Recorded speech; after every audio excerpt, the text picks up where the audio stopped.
guys, how's it going? Kevin Cleary here with a quick first impression video on this CJRB. There's been a lot of hype around this knife as, you know, sort of the next big budget banger, if you will. This is the CJRB Acacia. And look, this is a pretty impressive knife, I have to say. There's a lot of things that I do like about this, and for the price point, this is 100% a home run. Now, I do have a couple of minor complaints. The blade stock is pretty thin. The handle is pretty small. The FRN is fine. I mean, there are much more expensive knives that come with FRN handles. The action is very enjoyable, although it's a much stiffer Omega spring than you might be used to. Let me just show you by opening, like you can see, watch me try to overcome this detent here. Okay, so it's a little stiffer on the detent than other knives, and it's a little small in hand. So you know, if you watch this channel for more than 30 seconds, you know that I definitely prefer larger knives.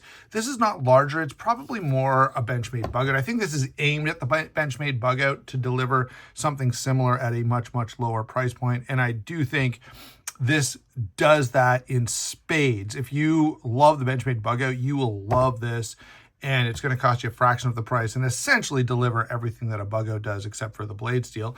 Let me give you a quick size and weight on this. So we have 7 7/16. So just that one hair under a ½ inch there. So fairly substantial.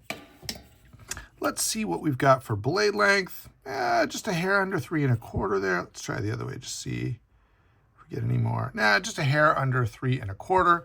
Cutting edge is going to be right about, just a little, pretty much right at 3 inches. Do it this way so you can see a little better probably. Yeah, you can just a hair under 3 inches of cutting edge there. And the weight on this guy, let me grab the scale over here. Hello, and 2.6 ounces. 2.6 ounces for a 7.5 inch knife. That is truly impressive. This does, by the way, have fully nested. I'll turn this off, it's kind of messing with the focus here. This does, by the way, have fully nested liners, and it's actually pretty substantial. Certainly, having reviewed a couple of bug outs, this is definitely better. Yeah, this is a pretty darn good small EDC folder.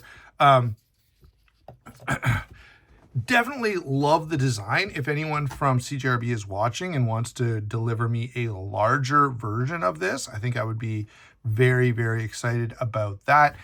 Go ahead and make the blade stock thicker as well. I know everyone's into the slicey blades. I got some pushback on a couple of different places. Last time I complained about thin blade stock, but look, if I want, again, I'm going to make the same point over and over again, so just bear with me.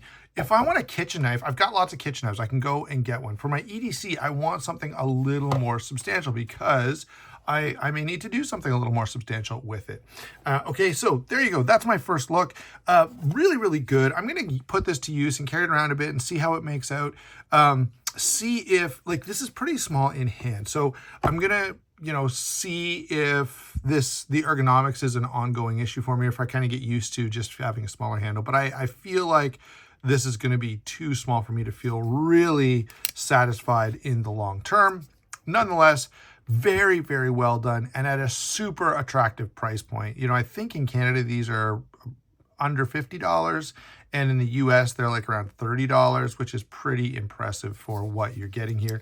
The AARPM9 steel is very, very nice. They've got a good little stonewash on this. There are a bunch of colors available. The action, as I said, is quite enjoyable, but is a little different than some of the axis locks you're probably used to. So you're gonna have to, there's gonna be a bit of a learning curve there. There you go. That's my quick thoughts on the CJRB Acacia.